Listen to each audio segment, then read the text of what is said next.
The other day when I posted, I said I was angry and frustrated. Today, on this Sunday, August 22nd, 2021, I'm sad. I'm sad because I look at the actions in this country and other places, and I think about the words that we have read in the Bible, which many, if not most of us, have grown up with one way or the other. I think of things even go in the Old Testament when the Jews get the word from God, and many of the times he speaks of immigrants, of foreigners among them, and to treat the foreigners as they want to be treated as well. And that's mentioned several times because he wants to remind the Jews that they were once foreigners in a strange land, and they were not just servants in that land, but they were slaves in that land. And then we can go to the New Testament and we can see Jesus when he was asked, what are the most important commandments? I think that the person who asked that was looking to see and testing him to see what he said about the 10 Commandments of Moses. And Jesus didn't answer that way. He said a little bit differently. He said that you should love God with all of you, your heart, mind, body, and soul.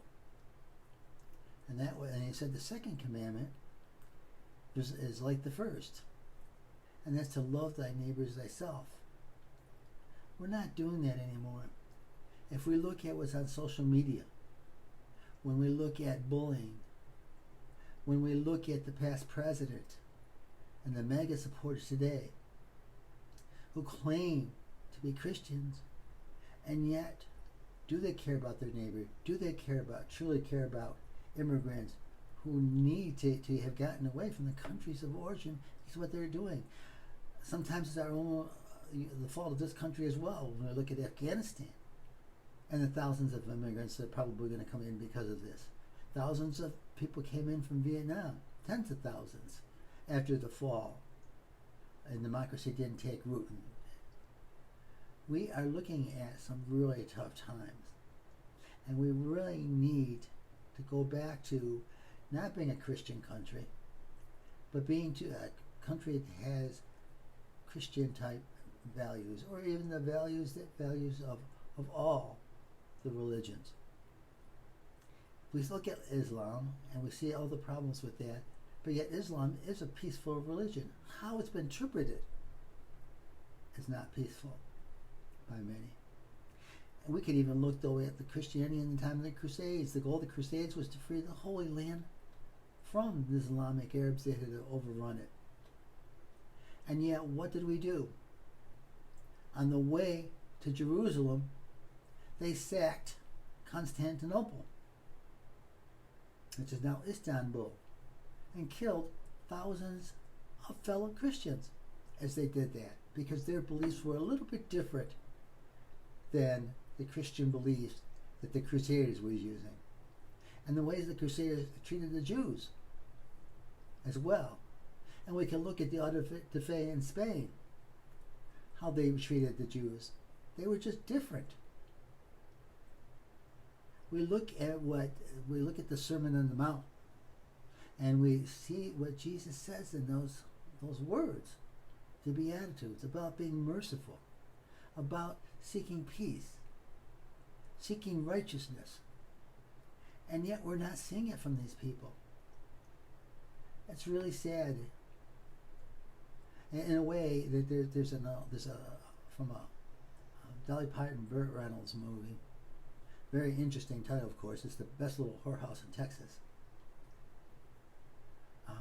Charles Durning, as the governor, when asked about the Middle East, and we're talking about the 1980s, early 80s, late 70s, he said, well, just at last week's prayer breakfast, I was saying how the Arabs and the Jews need to solve their problems in a Christian manner.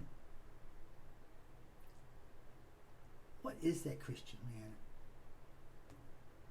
In the beginning of this little video, I said what Jesus has said about the major commandments.